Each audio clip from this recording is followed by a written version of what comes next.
जिस नीतीश कुमार की मदद मैंने 2014-15 में की थी, उस नीतीश कुमार के बारे में इस राज्य में एक सोच थी कि 2005 के बाद इस आदमी ने बिहार को सुधारने का कुछ प्रयास किया है।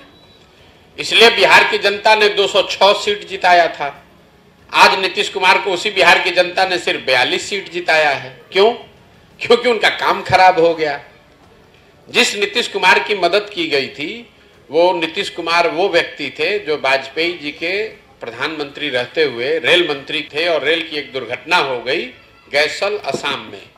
तो नीतीश कुमार ने अपने पद से इस्तीफा दे दिया कि भाई 200 से ज्यादा लोगों की मृत्यु हो गई, हम पद पे कैसे रहेंगे। आज जिस नीतीश कुमार का विरोध हो रहा है वो नीतीश कुमार है जो कोरोना में हजारों लोगों की मृत्यु हो गई, लाखों बच्चे रोड पर मारे मारे फिर रहे थे, नीतीश कुमार अपने बंगले से नहीं निकले। शराब पीने से किसी की मौत होती है तो जेब में हाथ डाल के हंसते हैं, कहते हैं जो पिएगा वो मरेगा।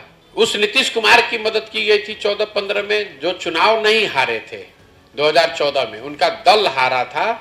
उनके एमपी की संख्या, सांसदों की संख्या घटकर 2 हो गई थी। उन्होंने पद से इस्तीफा दे दिया कि भाई अब तो हम मोरल राइट हमको नहीं है।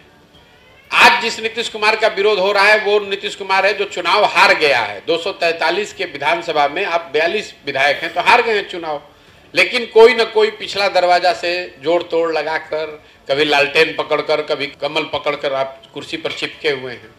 और जो सबसे बड़ी बात है, आप समझिए, लोकतंत्र में 5 वर्ष पर चुनाव क्यों होता है? लोकतंत्र में 5 वर्ष पर चुनाव क्यों होता है? 10 वर्ष पर भी होता तो अच्छा था। भाई आप एक बार चुन ही दिए, 10 वर्ष तक उसको चलाने दीजिए। ये 5 वर्ष का नियम इसलिए बनाया गया है कि जिस दल पर, जिस नेता पर, जिस विचारधारा पर भी आपका भरोसा हो, उस भरोसे के आधार पर आप उस दल की, उस नेता की, उस विचारधारा की मदद कीजिए, वोट दीजिए, उसको चुनाव जिताइए। लेकिन ये वोट, ये भरोसा 5 वर्ष के लिए है, जीवन भर की बंधुआ मजदूरी नहीं है। वही लोकतंत्र, वही संविधान हम लोग को बताता है कि अगर वो नेता, अगर वो दल, अगर वो विचारधारा आपके आशा के अनुरूप उसने काम नहीं किया, तो नागरिक होने के नाते आपकी ये जिम्मेवारी है कि जितने मजबूती से आपने उसको वोट देकर जिताया था, उतनी ही मजबूती से उसका विरोध करके उसको हराइए भी।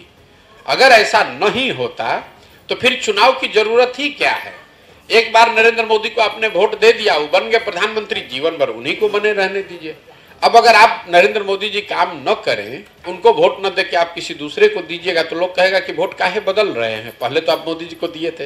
अरे भाई, चुनाव होता ही इसलिए है कि आप 5 वर्ष के काम के आकलन के आधार पर निर्णय लें।